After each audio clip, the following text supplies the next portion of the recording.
ئەوەی ڕۆژی 22 دوو بینرا بۆ نزیکەی 30 ساڵ بوو نەبینرا بوو. دوو کەشتی ئێرانی لە کەناڵی سوئیسی میسرەوە چوونە دەریای ناوەڕاستەوە. ئەمە شتێکی ئاساییە، بەڵام ئەگەر زیاتر ور بکرێتەوە ئەو تێپەڕبوونە وەک نوێکردنەوەی پەیوەندیەکانی نێوان میسر و ئێرانە. پێشتر کاران و قاهیرە بە ژن و ژنخوازیەوە پێکەوە بەسترا بوونەوە. شاه محەممەد ڕەزا پەهلەوی شازادە فەوزیە فوئادی هێنابوو لە ساڵی 1939دا. هەرچەندە دواتر جیابوونەوە، بەڵام هەردوو وڵات برەویان بە پەیوەندیە دیپلۆماسیەکانیاندا تا ساڵی 1970 شۆڕشی ئیسلامی ئێران. لەو ساڵەوە تاران پەیوەندیەکانی خۆی لەگەڵ قاهیرەدا پچڕان پاش ئەوەی ڕێگەی بەشای ئەو کاتەی ئێراندا لە میسر نیشتەجێ بێت و هەروەهاش بەهۆی ئەوەی قاهیرە پەیماننامەی ئاشتی کامپ دێڤیدی لەگەڵ ئیسرائیلدا مۆر کرد. لە ماوەی 30 ساڵەی فەرمانڕەوایەتیەکەی حوسنی مبارەکدا هەردوو وڵات دوورمانەوە لە یەک، تا ئەوە بوو ڕۆژی 11 مبارەک دەسەڵاتی جێهێشت پاش ئەو شەپۆلینە ڕزاییانەی لە میسر دەستی پێکرده بوو. لەو دەمەشەوە حکوومەتی کاتی لەشکری لە میسر دەست بەکار بووە، بەستەڵەکی پەیوەندیەکان ڕوو لە توانەوەیە. یەکێک لە سیماکانی ئەو گۆڕانکاریانە ڕێکەوتنی نێوان لایەنەکانی فەلەستینیە بە ناوبژیکردنی میسر. تەوفیق حەمید شیکەرەوەیە لە نێوەندی پۆتۆماک. عەرەبەکان و ئیسرائیلەکان لە ماوەی سەردەمی مبارەک وان لە بەرچاوگرت ناوبراو لە ئەنگری ئەمریکی لە ئەنگری ئیسرائیل و دژی فەلەستینەکان بوو، کەوا بوو ئاستی میسر وەک وڵاتێکی پێشەنگ لە جیهانی عەرەب لاواز بوو.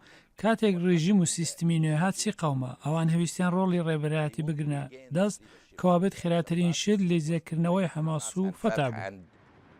بەگشتی میسر ئەو وەرچەرخانانەی لەگەڵ ئێراندا وەک هەنگاوێک داناوە ڕوە و ئاساییکردنەوە نەک بە ئاڕاستەی لە ئامێزگرتن بێ.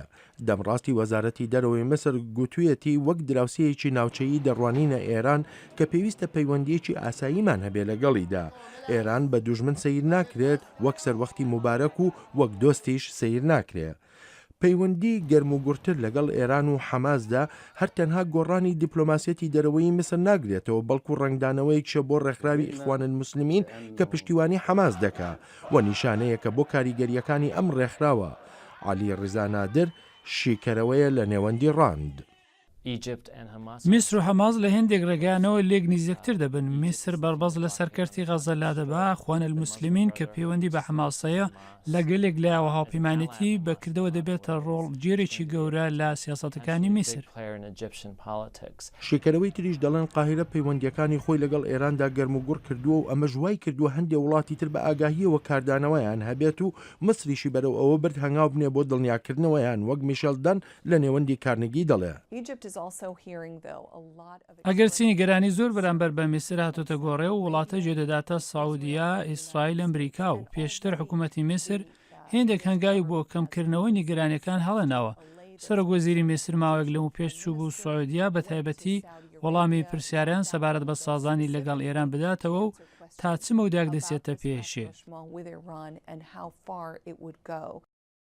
بەڵام دکتۆر نەبیل العەرەبی وەزیری دەرەوەی میسر بۆ ڕۆژنامەی واشنگتن پۆست جەختی کردوێتەوە لەوەی توانەوەی بەستەڵەکی پەیوەندیەکان لەگەڵ ئێراندا نابێتە مای سەرکردنی پەیوەندیەکان لەگەڵ وڵاتانی تردا لەوانە ئەمریکاش.